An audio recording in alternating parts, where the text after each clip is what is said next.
All right, so here we have part 5 of exercise 1. So this would be the 8 color pairs, and I'm just going to go through these and talk about each one and how I got to that. So pair 1, this is by far the easiest. It's the same hue, same saturation, and same value.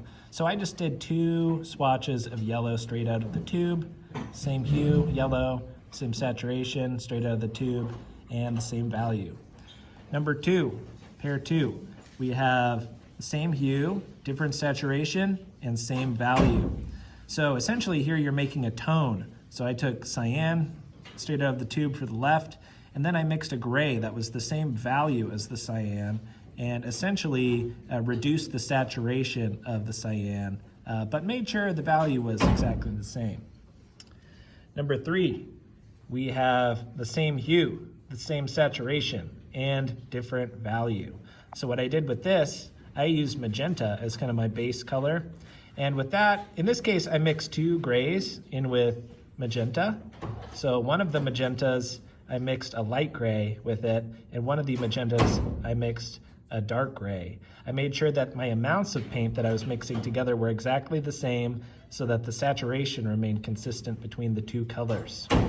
Thus, having the same hue, same saturation, and then different value, one's lighter, one's darker.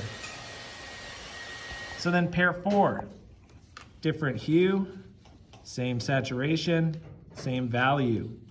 So I kind of looked at the color wheel for a reference for this, and I noticed that red and green were very similar in value. So I went ahead and did a magenta for the left, and on the right I mixed a green, and I made sure that the value for the green was pretty similar to the magenta. Thus, different hue, but same saturation, same value. Pair number 5. So that would be a different hue, different saturation, but the same value. So I used yellow straight out of the tube, full saturated, yellow on the left. On the right, I used magenta for my hue.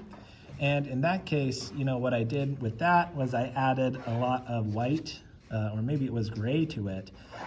So essentially kind of making a tint and trying to have it so that it is the same value as the yellow. On this camera, it's making it look a lot darker, but in reality, it's actually a lot closer to the yellow than you think. It's actually kind of a light peachish color. But essentially just making sure that as I added white to it, that I approached the same value as the yellow. And in doing so, making it a tint, it reduces the saturation. Pair number 6, different hue, same saturation, different value. So I used magenta out of the tube for the left. On the right, I mixed a violet by mixing magenta and cyan. So both full saturation. In reality, I think the violet is a little less saturated, but that's kind of a pigment problem. I'm not nitpicking that for this assignment. The value is much darker with the violet on the right, so that is quite apparent. So there we have different hue, magenta versus violet, same saturation right out of the tube, and the value is different. And then over here, 7, this is really an easy one. This is a lot like the chromatic and achromatic value steps. So here we have the hue, the same. I did yellow-green for this. Saturation is going to be different and value is going to be different. So in this one, I essentially made a shade, which means I took this yellow-green and I added black to it. So that would create a reduced saturation in the color and make it darker.